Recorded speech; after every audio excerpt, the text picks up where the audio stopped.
nome é Luiz Gustavo e está começando mais uma edição do programa Esporte Debate desta segunda-feira, com uma presença que você já conhece muito bem, Igor Nunes do canal Futebol Falei do YouTube. Um grande abraço, Gustavo. Boa tarde a todos. Igor, obrigado mais uma vez por estar aqui presente no programa Esporte Debate. Seu destaque inicial. O destaque inicial é o belíssimo clássico disputado ontem no Mineirão e a garantia da primeira colocação na primeira fase pelo Atlético. Igor já deu o toque, né? Já vamos começar falando do clássico entre Atlético e América. O jogo foi disputado ontem no estádio do Mineirão, um excelente público, né?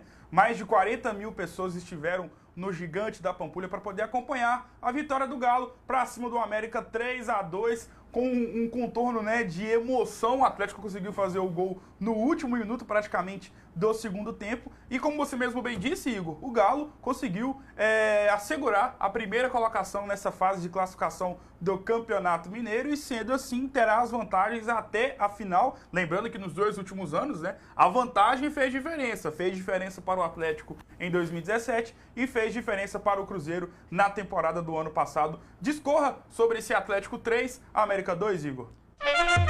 Galo! Galo! Belíssima partida ontem realizada no Mineirão, com a vitória do Galo. Galo que não teve uma vida fácil no jogo de ontem. O América jogando como visitante, mesmo sendo clássico no Mineirão, com o mando do Galo, mas o Atlético não teve vida fácil. Foi uma partida duríssima. Boa parte da partida o Galo jogou com um homem a mais, e ainda assim o América fez frente ao Galo. E o destaque, mais uma vez, como vem sendo no campeonato, jogando com a equipe reserva, o Alejandro, decisivo. Sim. Mais uma vez, né? E que teve a oportunidade de jogar com a equipe, vamos dizer, quase titular do Atlético, né? Porque algumas peças que vinham jogando na equipe reserva, como o Guga e o próprio Alejandro, jogaram na equipe titular do Galo ontem, e os dois, tanto o Guga quanto o Alejandro, antes do Atlético abrir o marcador, já tentaram reeditar aquela parceria que vinha dando certo no time B, né? No time B, um cruzamento que o Alejandro deu uma cabeçada para cima do gol. Mas assim, o Atlético, com essa vitória de 3-2 sobre o América, conseguiu assegurar a primeira colocação, como você bem mesmo disse, vai levar essas vantagens aí até a final da competição. E o Atlético, né, como você mesmo bem disse, sobre a questão do Alejandro, né, o Leverkusen, né, e não só por uma questão só de opção, mas sim por necessidade, já que o Atlético neste início de ano, né, teve que disputar essas duas fases que antecederam a fase de grupos da Copa Libertadores, e por isso o Atlético colocou em várias partidas, em quase na sua totalidade, o time B, né, o time alternativo. E o Alejandro, né, como você citou, vem ganhou essas oportunidades e vem se destacando, né, já é o artilheiro do Campeonato Mineiro, né, ultrapassou o Fred e o Ricardo Oliveira, e o Alejandro da Igor, ele vem sendo talvez o grande legado que o Atlético está deixando, pelo menos nessa fase de classificação. Com certeza, ele está sabendo aproveitar as oportunidades que estão sendo dadas a ele. Como você bem citou, ele teve uma ou outra oportunidade na temporada anterior, no ano passado, não soube aproveitar, mas esse ano sim, com essa proposta do Atlético usar um time alternativo, time praticamente reserva, na maioria dos jogos do campeonato estadual, ele vem sabendo aproveitar muito bem essa oportunidade. É hoje o artilheiro da competição e é uma excelente alternativa para o decorrer do ano aí, numa competição maior. Caso o Atlético sofra com a escassez de gols, só olhar para o banco de reservas lá, tá lá o homem-gol, que ele, como você bem disse, ele é o cara da área, é o cara que sabe aproveitar e botar a bola para dentro quando ela surge ali diante dele. E um outro jogador que foi tão pedido pela torcida foi o lateral direito, o Guga, né? O Patrick, que vinha já de péssimas atuações, o Leverkusen insistiu com o Patrick. E aí eu quero que você faça uma relação, Igor, quero saber de você, como é que você enxerga o trabalho do Leverkusen? Você acha que ontem ele cedeu à pressão da torcida, né, que foi muito forte, principalmente após a derrota, mais uma derrota na Copa Libertadores, mas você acha que o Guga foi apenas uma cedida, né, que o Leverkusen teve diante de toda a situação da semana passada, ou você acha que realmente ele pensa o Guga como titular dessa equipe? Olha, eu penso que o Levi, ele já tem um esquema de jogo na cabeça dele, já pensa num num padrão de jogo, que tanto que ele já vem desde a temporada anterior no comando do Atlético. Mas com as peças novas que chegaram, as contratações que vieram para essa temporada, a equipe do Atlético ainda está em construção. A gente vê que alguns tropeços aí, como na Libertadores, 2 derrotas em 2 partidas, uma pressão danada da torcida e da imprensa, por boas atuações também, até porque a equipe titular atuou pouco até então, porque na maioria dos jogos pelo estadual vem jogando a equipe B.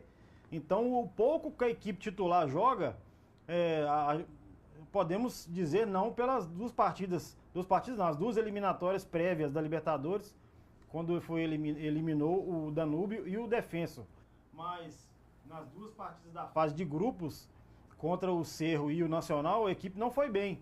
Mas o Atlético ainda, o Levi Coupe ainda tenta buscar um padrão de jogo para a equipe, altera uma peça ou outra.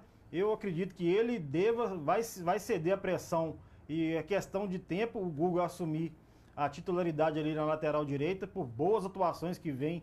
Vai culminando junto à fome com a vontade de comer, vamos dizer assim. Sim. As más atuações do Patrick e as críticas que ele sofre com as belas atuações do Guga no decorrer dos jogos. Então eu acho que é uma coisa natural que vai acontecer na medida do tempo, o Guga assumir essa titularidade aí na lateral direita. E se eu citei, né, e elogiei aqui agora a participação do Alejandro nesses jogos do Campeonato Mineiro, né, temos que também citar, como você disse, a participação do Guga, né, que soube aproveitar essas chances e também compartilho da sua opinião, imagino que o Guga vai ser sim titular da equipe do Atlético. Mas o Guga pode ter essa oportunidade mais uma vez de poder entrar em campo contra o Tupinambás e mostrar mais uma vez, pela 1000ª vez, que tem que ser titular da equipe do Atlético. Igor, o que você achou do Casares? Vi muitas críticas, né? E parece que o Casares teve uma recaída daquele Casares do ano passado, de 2017, aquele cara sonolento, que não ficou tanto ligado assim no jogo, e aí coube ao Luan a fazer o papel de armação da equipe. Com certeza, bem lembrado. O Casares, a gente já teceu diversos comentários sobre ele aqui, tanto na temporada anterior como também no início dessa, que ele vinha, desde o final da temporada anterior, como no início dessa, ele vinha fazendo bons jogos, boas partidas, mais uma vez citando as 2 prévias da Libertadores contra os uruguaios que o Atlético eliminou, o Casares apareceu bem nessas 2 eliminatórias, igual eu disse no comentário anterior, o pouco que a equipe titular do Atlético vem jogando, o Casares em algumas oportunidades apareceu bem. Nas 2 oportunidades em que realmente, vamos dizer assim, entre aspas, que era para valer a fase de grupos, onde o Atlético sofreu 2 derrotas, ele não foi bem.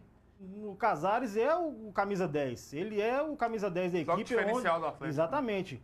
Como você bem citou aí ontem, o Luan que fez a diferença. O Luan participou quase que de todas as... Fez um gol, estava impedido. Exatamente, participou efetivamente dos gols do Galo ontem.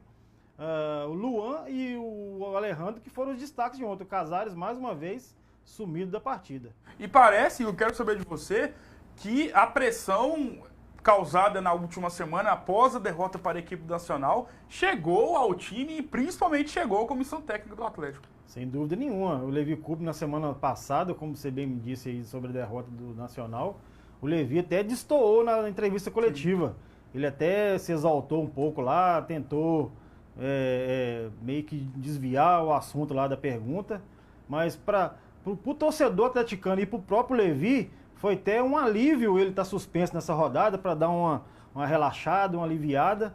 E o seu cunhado que comandou a equipe ontem, e o torcedor gostou do que viu.